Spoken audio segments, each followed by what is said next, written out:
here and not somewhere else. I will call to order the Finance Buildings and Grounds Committee meeting, which was duly noticed on April 15th, 2023, through posting and notification of the press in accordance with Wisconsin Statute 19.84. And the next item is a safety message.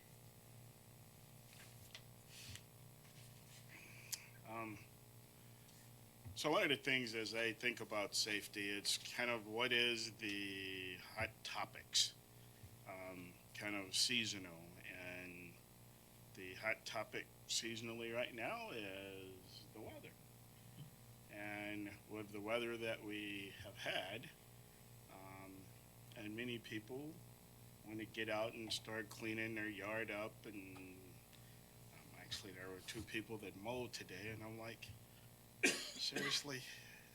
But anyway, tick season. So just things to do to keep in mind with respect to, well, number one, look for ticks. And if we think about, kind of the key points,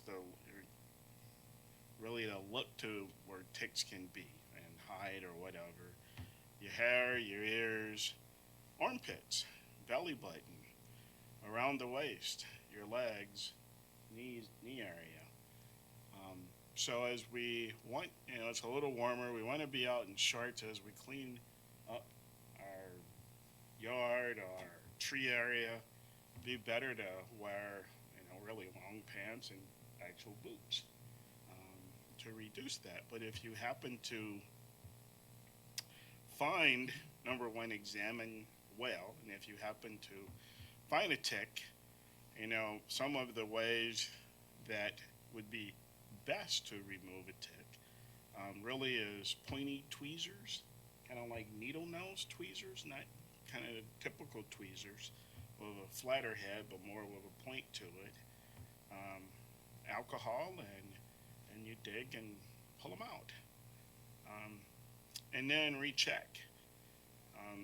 As many people have really gone through the Lyme disease, and that process, it takes months, if not years, for recovery. So it is that season, so please pay attention and to yourself and others, children, grandchildren, spouse, your dog, just as you look for ticks. Thanks.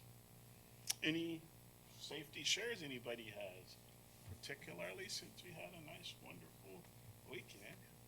I do have one. Sure. I'd like to go over 6 lawnmower safety tips since that season is upon us. Yeah, I'd just like to share 6 lawnmower safety tips. Tip number 1, select the proper footwear. We all know sandals and summer go together like peanut butter and jelly. The main reason sandals are a poor choice is because they are less stable and don't offer much traction. A slip, trip, or stumble could cause you to come into contact with hot or moving mower parts. Tip number 2, be mindful of children. Keep toddlers inside when mowing, and don't let kids under 12 operate a push mower or kids under 16 operate a riding lawnmower. Avoid giving grandson a spin around the yard, which I've been guilty of that a couple times, on lawn tractors and zero-turn mowers, which are designed for one person. Tip number 3, pick up rocks, sticks, and other debris.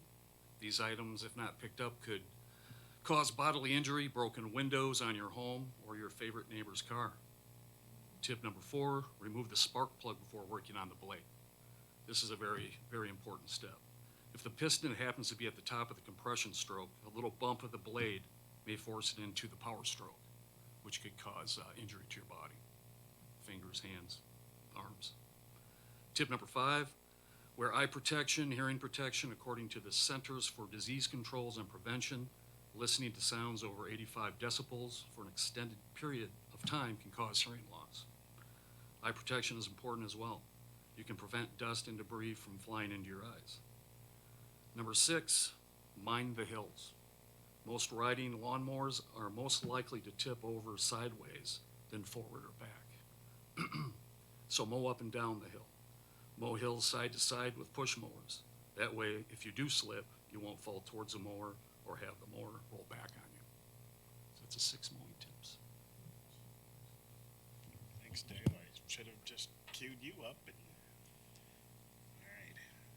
Do I have a motion to adopt our agenda? Second.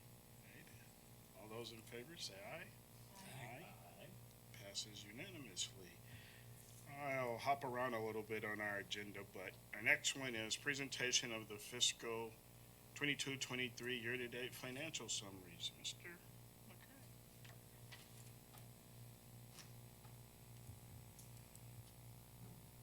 Thank you very much.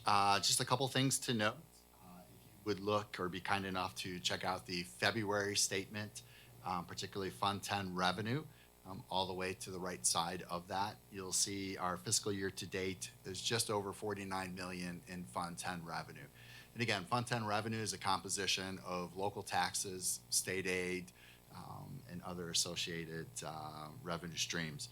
But one thing to point out, it's February, so we are 7 months into the fiscal year, and we have captured just over 35% of our revenue. If you kindly turn to page 2 of the February report, which is the expense report, you'll notice in the second from right column for Fund 10, a percentage of just over 43%, right? So there always is a gap until we get to fiscal year end between our revenue and our expenses.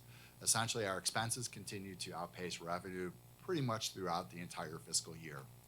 I remember Commissioner Damenhauser asking probably in year 1 or so of my tenure here in the district, you know, we have a fund balance on June 30th, right? And so we know, because expenses continue to outpace revenues, that fund balance is depleted to nearly $1 million, right? And fund balance is not all cash, right? But nearly to $1 million come November, which is why we use a line of credit. Thanks to the good work of Tammy Carlson, who's our grants manager, fiscal analyst, right? We submit claims on a timely basis, so that helps us in addition to the quarterly equalization aid payments and in addition to our tax settlements, which do not begin until January. Right, so again, it's a reminder to the committee, and I know the committee is well aware, but perhaps for the one, and welcome Mr. Hayworth, visitor we have in the audience today, as well as perhaps those viewing online, right? It's just another reminder why we always achieve a balanced budget. We have a small surplus at the end of the fiscal year. Pretty much throughout the year, revenues outpace expenses. You'll notice as you turn to kind of page 3 of financials, which is the revenue for March, all right, you'll see, again, a gap between the revenue and expenses for the month of March. The big highlight, and I referenced this at the last committee meeting, is March 1st. If you were to scroll down to Fund 38 revenue, Fund 38 expenses, right, 2 separate pages, but particularly let's focus on the expenses. You will see the payments that are due March 1st were made. You will also see that revenues do outpace expenses because debt service is the district's obligation to pay first. So we set aside our debt service funds prior to meeting other obligations, even though we've not received our tax settlements in full until really July, right, a month after the end of our fiscal year, right? So we are obligated, you know, to pay debt first. So again, principal and interest in March, interest again, come September, right? Just one other thing, and I'll just give a little highlight to probably not 10-minute presentation on defeasance, right? But we certainly have more revenues at this point in time than we do expenses. You will see another expense hit those lines come May, and we'll talk about that when we get to the defeasance agenda item. Any questions from Mr. McCray? For a motion to move this to the full board? Second. All right, we have a motion to move this to the full board for approval. All those in favor say aye. Aye. That passes unanimously. I didn't forget. Okay, we're gonna hop down to item 7, update on the referendum approved capital projects. Mr. Leader.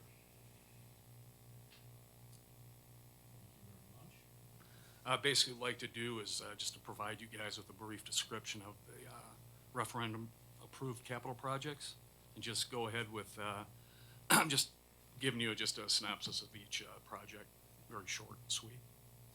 We'll start with the door credential readers. This is district-wide. What we did is we reached out to our building leaders and we asked them to identify doors that we defined as high-use doors. A good example would be an elementary building where the kids, line up for recess. Those are pretty much the same doors they use throughout the day, whether it's coming into the building, coming out for recess, or leaving the building for the day. So to us, those doors made the most sense to add additional credential readers to. On the high school side, middle school as well, we look at those athletic points of entry, field houses and stuff like that. So the total district response tabulated from our questionnaire was 69 doors, additional doors to be for having credential readers installed. So what we did is we communicated in the bid language that we expect this project to be completed by September 1 of 2023. So right before the new school year, we'll have all those card readers in place. Moving on to HVAC, building automation. Our current HVAC automation system is very outdated. We have a lot of issues with it. So what we're looking at doing is integrating a new BAS system throughout the whole district. That's every building. Some of our buildings still have pneumatic systems that are outdated. We cannot find parts for those anymore. So this system would take that out of the equation, make things a lot easier. So that's going out to bid as well. Another issue we have with our current system is that there's proprietary pieces to our system. So for an example, a controller, we can only get from one distributor. So if there's a shortage of that controller, or the markup is unbelievable. So with this new system, I can go get a controller off the shelf anywhere. I could go to Radio Shack and get a controller for a quarter of the price. So that's how this system will not only save us money that way, but also in energy usage as well. We'll have more control over our building HVAC systems. Fire alarm replacements. We have 5 buildings that currently do not have a reportable fire alarm system. Those buildings are Adams, Harrison, Marshall, Roosevelt, and Washington. The 3 older buildings, which are Washington, Adams, and Roosevelt, they are going to need a complete overhaul, which means they're going to need new head-end equipment as well as devices, whether they're audible or visual, throughout the whole building. The other remaining buildings, which is Harrison and Marshall, we have those correct devices in that will talk to a new panel. So all we have to do is purchase new panels for those and have that installed, rather than outfit the whole building. So that the end result will be that we will have direct communication. If that 1 o'clock in the morning smoke detector goes off, that calls out to the fire department and also to a list of folks, such as myself, that are on call. So better safety for our buildings. ESC, we're looking at a backup generator for the server room. We all know this is the major hub for technology. We currently do not have anything to back that up. So we're looking at installing a generator system for that not only takes care of the servers, but also takes care of the cooling system for that particular room. It's got to keep those servers cool. And the last project we're looking at, Marshall boilers. We do have, it's a hot water system, so what we'd be looking at is replacing those boilers with condensing boilers, very similar to the boilers that were replaced over the summer at our 6 elementary buildings. So that's the update on the referendum approved capital projects. Any questions?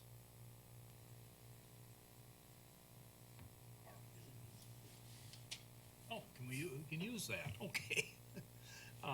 Does that take care of most of our boilers then? It does. All or most? All. So our least, let me think here, I think 2000, 2012, I believe.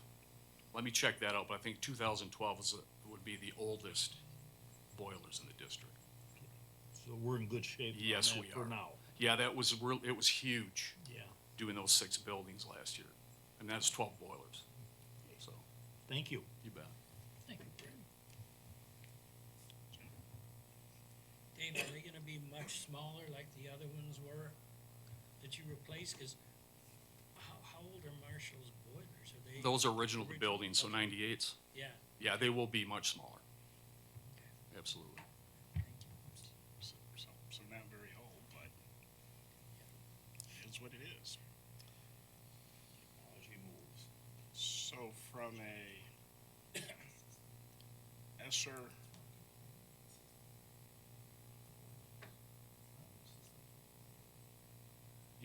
Yeah, for Marshall, it's just the boilers. It's not the complete right, HVAC package, right? Just the boilers. I remember the pictures of that, so.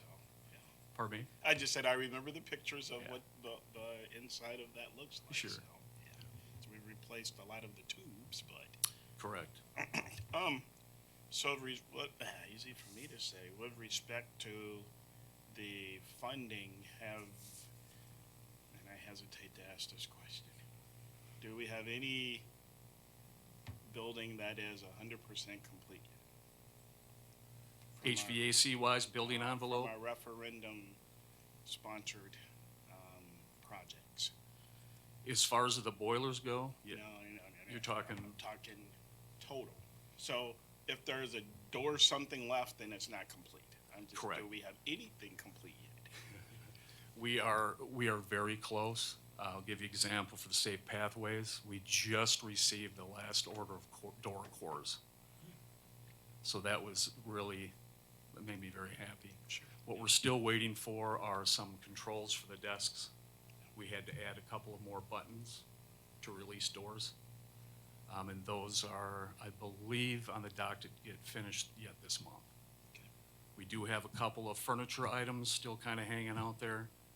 That was kind of a story in itself with the supplier. We kind of got left out, hung to dry a little bit on that. We had a lot of people leave that company, and we were short some furniture pieces. So those are starting to come in as well. So I'm hoping that by mid-May, everything should be in place. So if we pushed it out and said by the start of our next school year, is it a high probability that we will have completed all of the work? Yes, Okay. absolutely. Because we will want to, have something to say we're done. Right. And then what we can share with the public, just be able to do Sure. that, so. Yeah, and I'll tell you, it's really kind of a disheartening thing. We look at a lot of the materials that didn't show up on time, or perhaps they were spec'd wrong, from the manufacturer, then they had to be returned, and a lot of that had to do with the door hardware. So we made note of that for our next go around here, so. Okay, and that is not unlike other industries and things that other people have been dealing with, Correct. so. Okay, any other questions? So if I could just add to that, so Matt Slapek from Cullen, who is our site superintendent, has really been bird dogging a number of these issues and working with Mr. Leader. And he's kind enough to provide us a weekly, every Friday update of all the outstanding items as well as the items that have been completed based upon the latest punch list. So we share that in mass with the building principals who are affected by that, as well as Chris and Allison, their direct supervisors. So it's a way for us to keep folks on task and for us to monitor, so Dave and I are not driving around every building every day to see a status update on work. So again, supply chain issues, yes, and that's what we've been working for. I just happen to have a list up to Dave's point. The cores were arrived. A lot of core work was done last week, And then it's a simple example, it's on the list. So relocate buttons on the desk to allow for a second control, as well as push the actual control back so it's not a knee knocker. You know, and our good friends at Westball, you know, have that on their to-do list. That's just an example of an item as to where we're at. We do have 3 doors that we're working on, and so that's going to require a little bit more work at 3 locations, but those are kind of interior doors, and we'll knock those out, to Mr. Leader's point, prior to the start of school. Okay, thank you. Okay, so we'll roll on into our next one, update on federally funded elementary, secondary school emergency relief. Good to actually hear what ESSER stands for. Capital projects. Mr. Leader, Mr. McCray. Okay. All right, so ESSER, this project is regarding Franklin Middle School. Just to let you folks know, bid package 1 was delivered to secure the HVAC and related equipment back in December of 2022. Knowing that we've had some issues with, you know, getting equipment materials, we went ahead and jumped on that right away to make sure that our equipment's here by the time construction starts. Last week, April 11th, we did a subcontractor walkthrough. That was for the general trades, roofing, sheet metal, glass and glazing, acoustic ceilings, paint, drywall, window shades, and HVAC. So basically what we did is we toured all the tunnels, Franklin Middle School. I was really happy with the turnout. So come bid day, I think we should be doing pretty good. We went roof side, checked out all the different roof levels. And my biggest takeaway, I guess, was when we're in the tunnels, how impressed these guys were with how wide and big our tunnels were. They said, man, this is like, it's like a highway, you know, because if you've been in any of our other building tunnels, or dirt floors, and you're walking on your knees. So I think that made them feel a lot more confident with the demo side of everything, because we do have 3 large air handlers that are spotted in the tunnels, and those are going to have to be dismantled there and taken out in pieces, and vice versa when we get the new ones. Those are going to have to be assembled down in that space. So that was good news. So anyways, we're looking for the bid opening, which is scheduled on April 25th, next week. So it'll be fun to see how all that unfolds. Scheduling wise, Franklin Phase 1 construction, this will be during the summer of 2023. So this is going to be the north side of the building. So if you've been in Franklin, and let's say you walked in the main entrance, right, you're staring at the auditorium, that hallway right to the left, from there on will be the north side of the building. So then Phase 2 will take place during the summer of 2024. So we'll be able to do a lot of work during the school day in the tunnels. It won't be disruptive. So we'll be able to get an early start on that. Of course, through roofing and all that will be later on when the kids aren't obviously occupying that school, as far as, you know, safety, taking safety precautions. But I think it's going to be a fun project. I think it's going to be, and the reason I say that is because we're going to be really honing in on one area, not bouncing around to several different ones. So it'll be a nice way to just to focus on that one large project. And I really think the end result is going to be amazing. I really do. Because we'll mirror that right to Edison Middle School. They're doing the exact same thing that we did there. So looking forward to it. Looking at future bid package 3, we're looking at August of 23 for bid for this. That's the Edison window replacement. And then potential new greenhouses at Craig and Parker, and potential culinary remodel at Craig and Parker High Schools.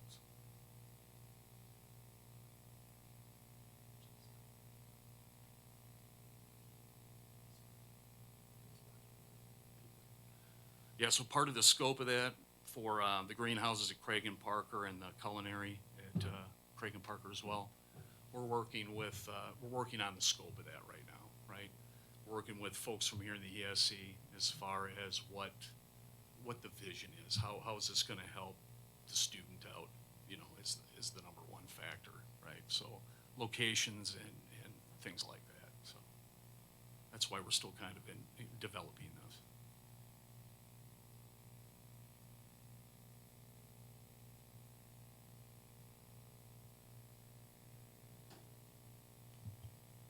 With the greenhouses, did we by any chance look into, solar, energy for those greenhouses? Was that possible? I know we had a thing at the, state convention, and they went through, I think Elkhorn did it? I'm not sure which district over in that area. And they had high success on keeping their energy costs down and that, and it allowed other departments, other, I guess the thing is, backgrounds in education, to also be part of that greenhouse, not just the green hands, you know. So that was part of it, and I don't know if we took a chance at looking at that or not, but I would suggest if we could, and of course, cost plays a big part of it in the initial cost. And that, although the long term probably would be cheaper, you have to get over the hump. So, thank you.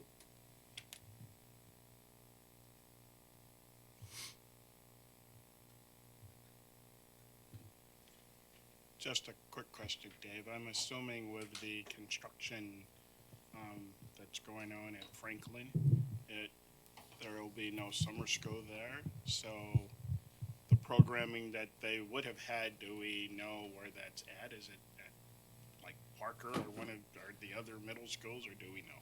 Yeah, I know for sure there was no summer school at that building. However, Paul Stengel would know that Okay. better than I would where those students would be transferred to, so. Okay. I believe it's like only one program in it. Yeah, and I believe summer swim from Franklin would be moved to Parker.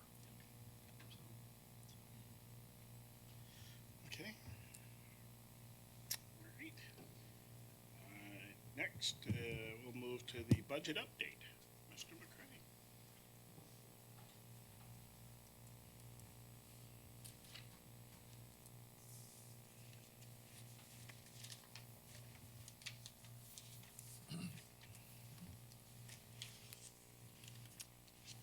So really, majority of the content you received on March 27th, the day before Superintendent Holtzman and the team presented the staffing report. So we appreciate the opportunity to get ahead of that a little bit.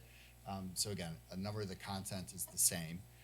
I'll probably quickly cursor through because now that we know where staffing is at, we also know that there's been no update from the state of Wisconsin in regards to school funding. Just as a reminder, the Joint Finance Committee is still in the process. They've completed 3 or 4 public hearings.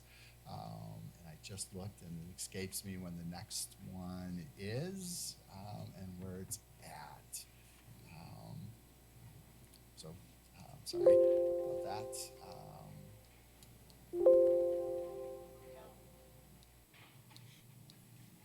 Okay, so again, a majority of the content we saw. We just quickly want to pause for a moment and talk about what we're assuming as part of our budget development.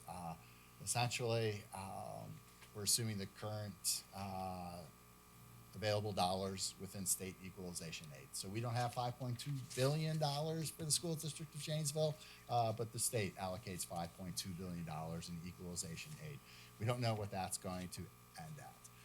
We're assuming a modest 5% increase, a modest increase in per student categorical aid, yes, 5%, sorry, from the current 30 to 35. For a long period of time, it had been at 27%. And keep in mind, right, and I know the committee knows this, right, but for any dollar that is not supported in special education by the state nor federal government, it is the school district in terms of a transfer from local Fund $10 to Fund 27. So if you think about our annual transfer is roughly $12 million annually from Fund 10 to Fund 27 to cover those costs. So when state reimbursement goes up, right, the local transfer goes down, therefore freeing up dollars to be spent on general education. we're assuming a 0% or $0 value increase in revenue limit authority. We're assuming a $0 increase in the low revenue limit ceiling. And we're assuming a very modest increase of $100 each year over a 2-year period in per student categorical aid. Per student categorical aid, the committee may recall, is a relatively new, meaning within the last decade, component of school funding.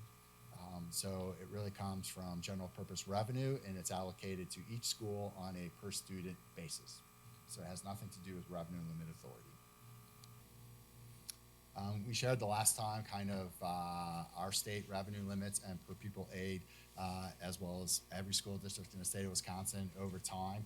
You can see it's been rather lean, thus the need for the School District of Janesville to ask the community for additional support via an operating referendum. And we're not alone in doing so.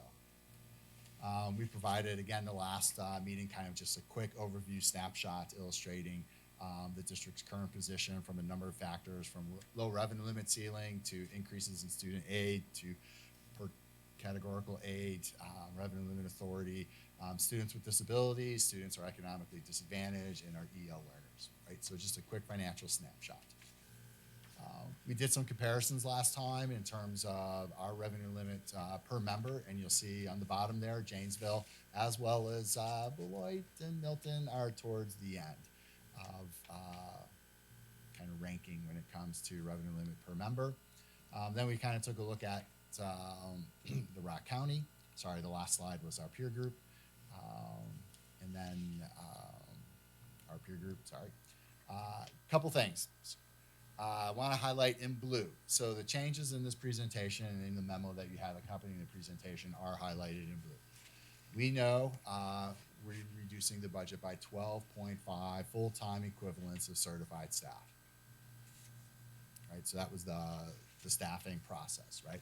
That's essentially equatable to just under $1.2 million, 12 and a half FTEs. We also know, and thanks to Dr. Smiley, for the data that he provides, we'll see approximately a 50% reduction in Jeep revenue. He's offsetting that with a 50% reduction in expenses to essentially a balanced budget. But keep in mind, we are losing about $125,000 contribution to the district's general operations. That's what we have budgeted this year. Right, so we'll be losing that because his revenues will balance with his expenses. Within the G program, there's been a staffing reduction as well as just some of the operational expenses. So we're seeing a decline in participation, and that's what's driving that reduction. So that's factored into the budget. This was the document we shared with you on March 27th, 2023, just before staffing. Right, so there were some assumptions when we showed you this. One was no staffing reductions, and the other was a big expense for us, meaning healthcare, right? So that was also a cash forward at 9%. So we were looking at just over a $730,000 deficit at that point in time. It's important to note we are still early in the budget process, and there are a number of factors yet to be determined.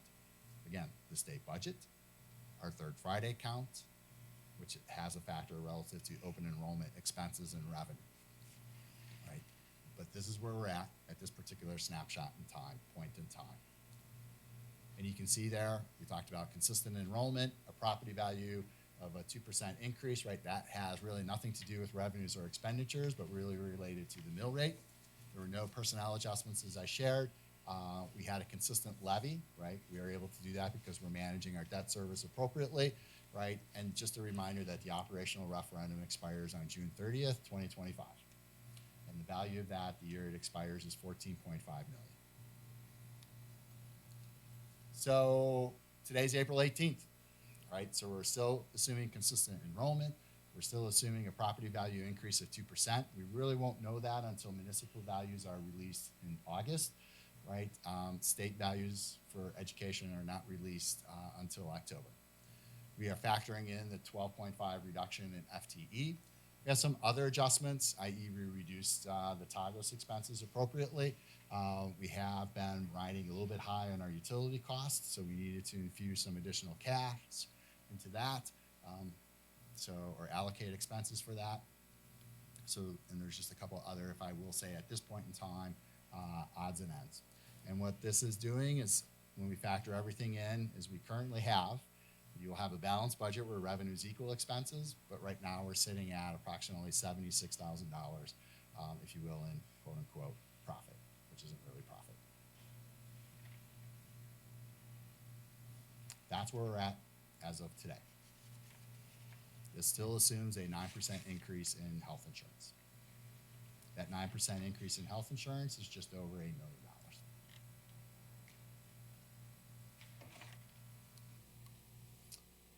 Last time I just spoke briefly about recurring versus non-recurring expenses. And then we did a little bit of a recap, and then we opened it up to questions. And that's where we are today.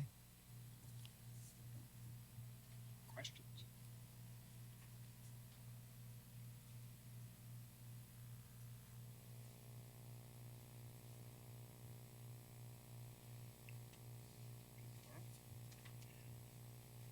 No, I didn't get a chance to look at this, so, none at the moment.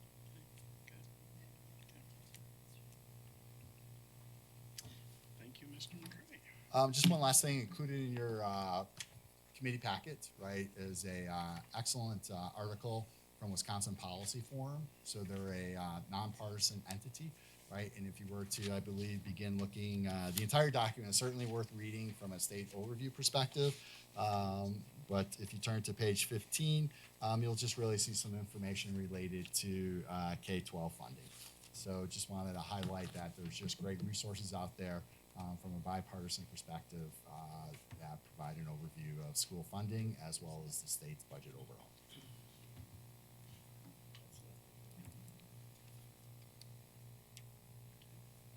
I think you probably could just stay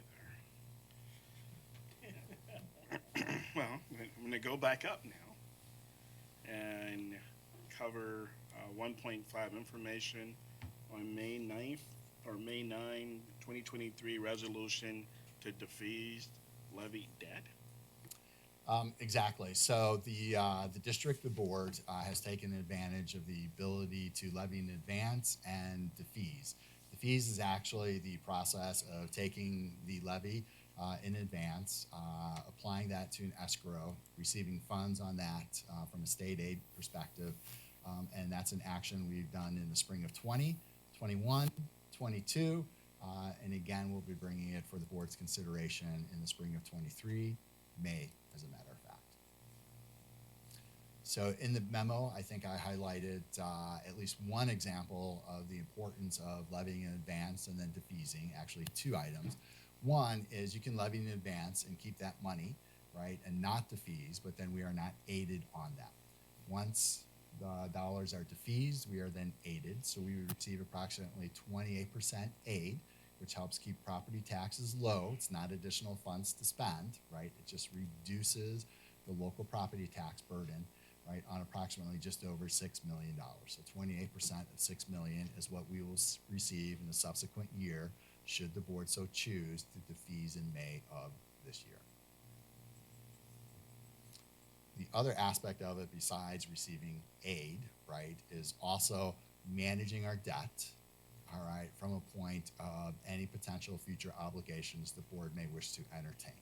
So how are we managing our debt structure? How are we managing our levy in order to make a future question or two, right, if you will, palatable for the community?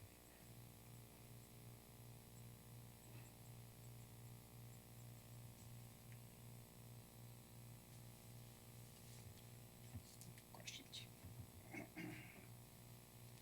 By the way, I changed the agenda.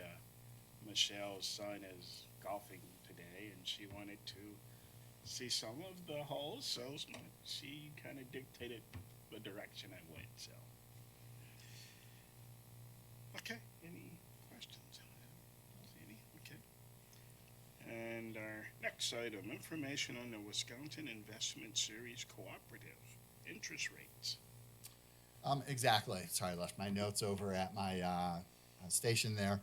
But as outlined in the memo, so as interest rates go up, that is good for the district, particularly as the district has deposits at times we're a trust, right, for our OPEB obligation, right? We have a fund balance in food service, right? So these things that we can't necessarily immediately liquidate, or we have to liquidate with a purpose. We just don't, park the funds in a mattress, right? We invest them in an investment vehicle, which is FDIC insured.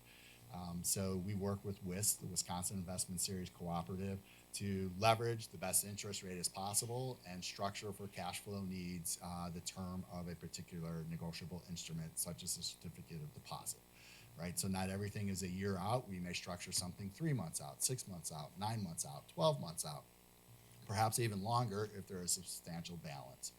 Now, as everyone on the committee understands, right, probably about 2 years ago, year and a half ago, interest rates were, if you could get 90 basis points, that you were ecstatic. Some of our CDs at the time were earning less than 2 basis points, which would be 0.2%, right? So you have 100 basis points for every 1% of interest. So the market wasn't very good to us. The market is going up, which is great for us because we're able to garner interest on our, if you will, investments. So I think currently within WISC, so keep in mind, sorry, there's a lot of detail, it gets really granular. If we receive a large state aid payment of, let's say, $27 million from the state of Wisconsin, again, we receive those, if you will, on a quarterly basis, all right? We just don't park that in a, if you will, savings account or checking account, right? We will take a portion for cash flow needs, and we will take the remaining balance and invest it accordingly. Right, so because we burn through cash quite frequently, 27 million sounds like a lot, right? But after a couple payrolls and other obligations, it goes down relatively quickly. And again, think of it as you have that for a quarter in which to operate your district, right? So we put a portion of that into not necessarily a CD because we're going to need that relatively quickly, but into a WISC account that we can't tap for about 14 days, but it earns a much higher interest rate, as noted in your board memo.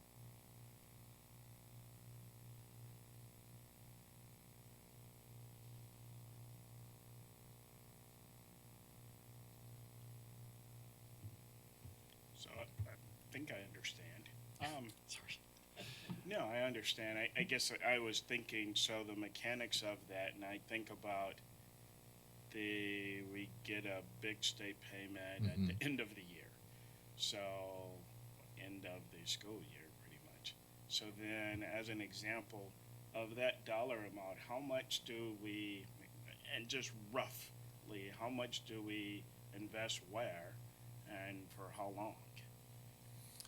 Yeah, so when we receive that, let's say in June, right? It's about the second week of June, right? So we do not pay out our contractual obligations to our certified staff by June 30th, right? So we will accrue that liability and make those payments in July and August, right? So we will have a large cash balance, to Commissioner Dahmerhausen's observation, in June, but we're paying payroll for the contracted prior year, right, in July and August. So those are 4 pays for the 9-month staff, our certified staff, in addition to the pays for support staff, such as custodial and maintenance staff, who are working here during the summer.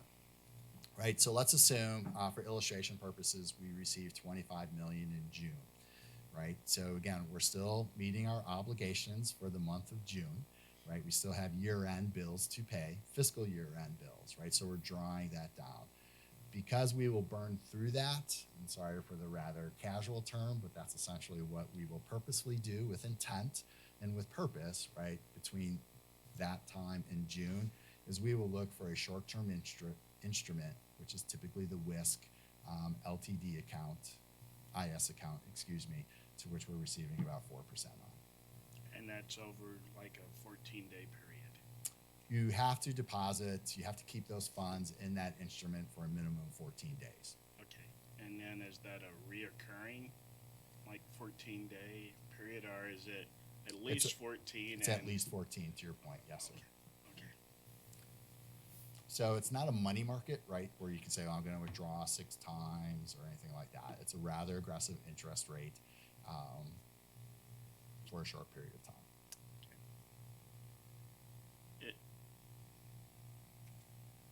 Is there any limits for that tool?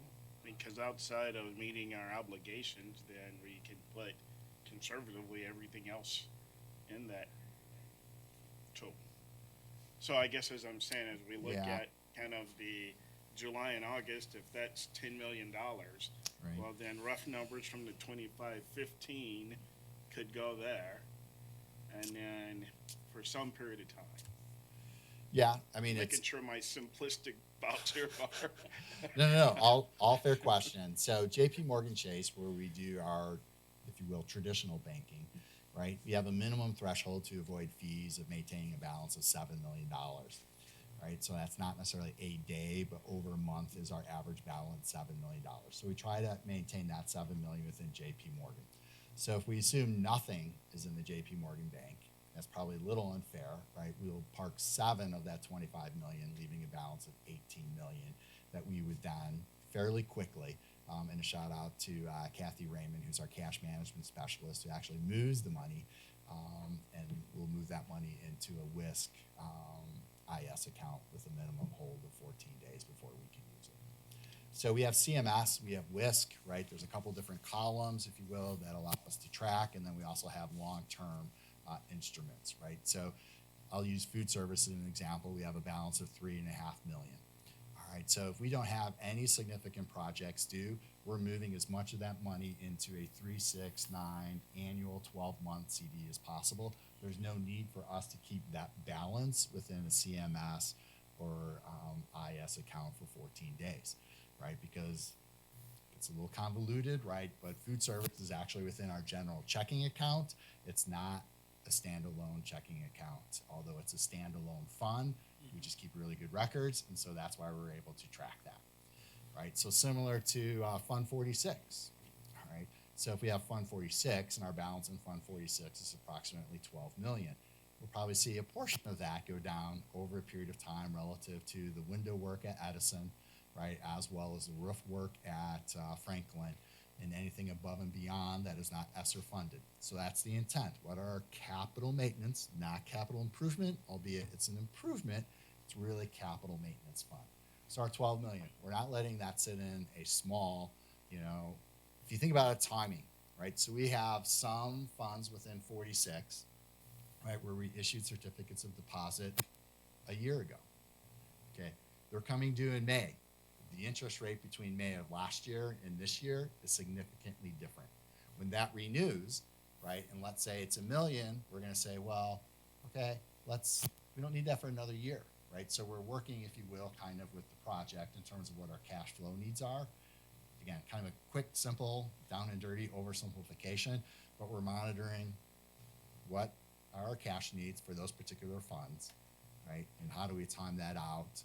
Because what we didn't want to do a year ago is tie up 12 million in a 90 basis point CD, right? Because we know the market, and working with WISC, the Wisconsin Investment Series Cooperative, right? They're looking into the market, right? They're economists on their staff. They're trying to understand. So we're not going to lock everything up at a low interest rate, right? But we're going to lock something up long term, and then we're going to space it out to 9 month, to 6 month, to 3 month. So throughout this last year, we have CDs that are renewing, and that we're then investing at a higher rate.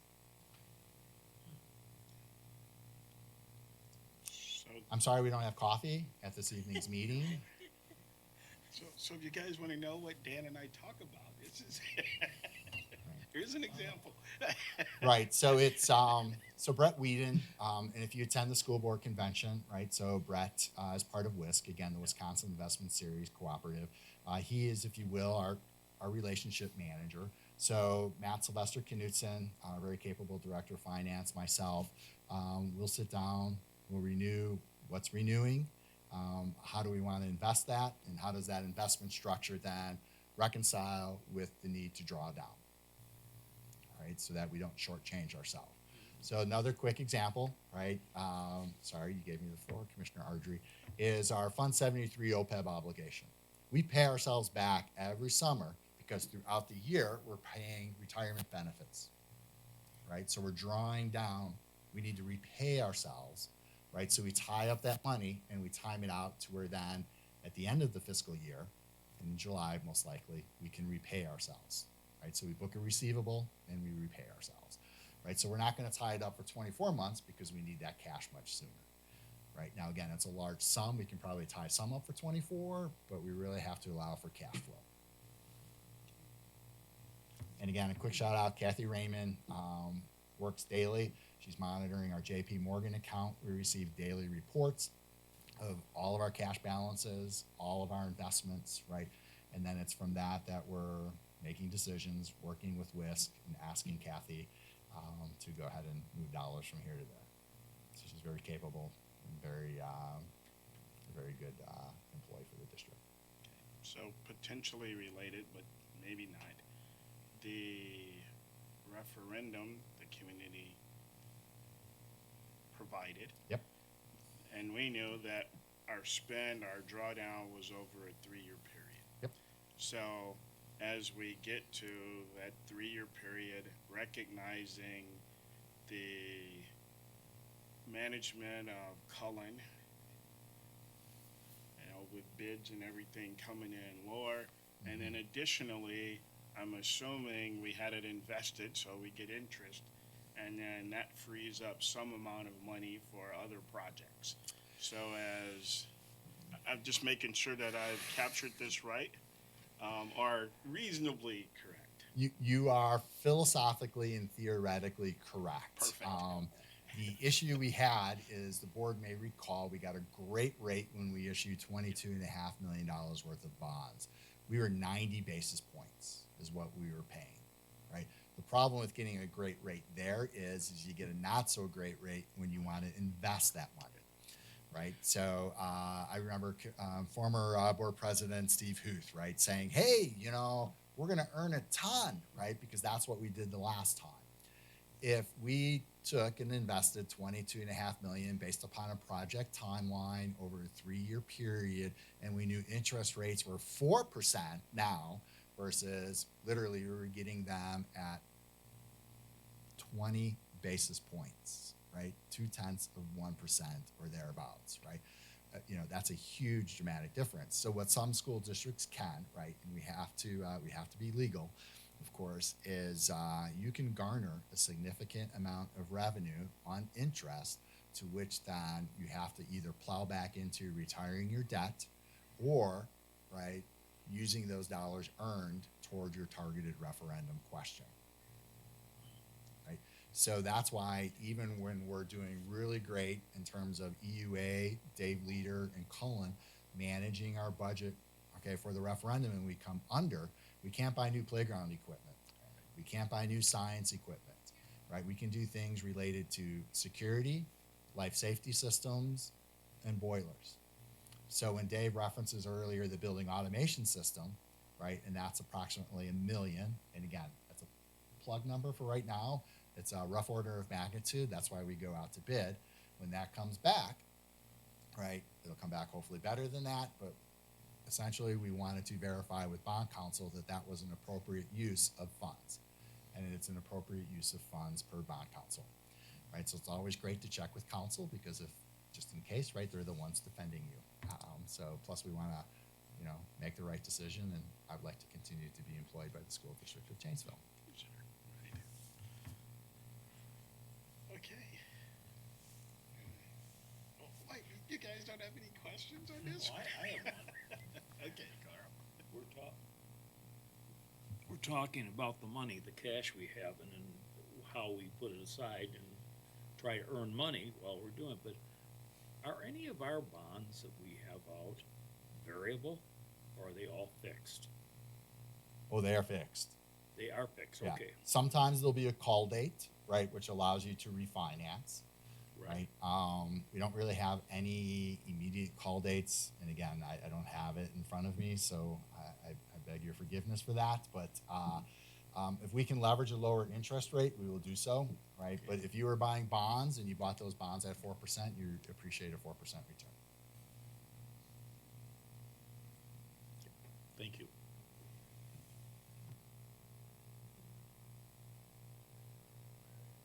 Thank you very much. Thank you. Appreciate talking through that.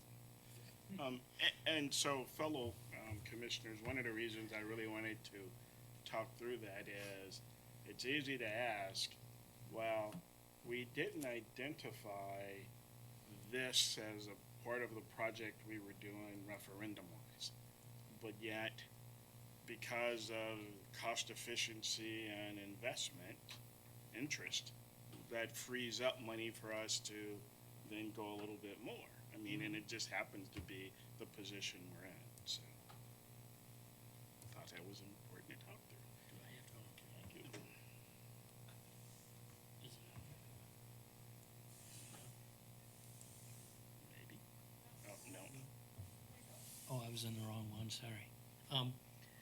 I was under the misconception, and this was from years and years ago, that, and thank you for explaining that we couldn't make money on anything, you know? And I'm sure I'm probably putting it very simply, you know, but maybe back then you couldn't. I mean, Yeah. I certainly wasn't as informed as I am now, so. So, but Commissioner Millard, I would say your thinking is correct, right? Because what we can't do is just borrow $2 million for the sake of borrowing $2 million at 2% interest and try to find an investment vehicle, right, just for the sake of earning money, right? So you're not borrowing money to make money. So you are correct on that. But you are allowed to earn interest on borrowed money for an intended purpose. Okay. Right? And I'd say that's really it. It's intended to be used for capital work via a debt referendum or even operationally, right? So we do a line of credit, right? So we just borrow money for roughly the 21 days we need money in November, right, to meet our obligations, and then we pay that back. What some districts will do, because they'll have peaks and valleys throughout the year, is they'll do a $2 million borrowing. And then they will invest a portion of that $2 million, and they structure their cash flow to where that $2 million covers them throughout the year, right? We do a line of credit. It's just a little bit different, right? It's a little tidier. You'll at times see a higher interest rate for a line of credit, but if you were to annualize that, you're paying really the same on someone who'd say, we'll give you $1 million or $2 million or $3 million for a lower rate, right? So we really try to do the math on that to ensure we have the best value. But you are correct. You just can't say, hey, you know what? City of Janesville needs $5 million. We got $5 million in September. We'll lend it to you. We'll go ahead and get that interest. Right? No, we can't do that. Well, I appreciate you saying I was correct 3 times, and I know this is being recorded, so I'll make sure my wife sees that. Thank you. We'll settle up at the end of the meeting. Thank you. I can't. Okay, thank you very much, Mr. McCray. That was helpful to talk through that a bit. I think, is there any other future committee items for our new board to work through? Not at this moment. Had you talked about doing walkthroughs again? Or are we gonna wait till like next school year maybe, or? That's what I was under the assumption at this. So when I was asking about will things be completed, Yeah. that was my mindset is let's go and showcase. Well, at least we could review what has been done, but then we can look through other things. So, Thank I will make the assumption that I will remain chair of the Finance, Buildings, and Grounds with our new reorganization of the board. So our next meeting would be May 16th.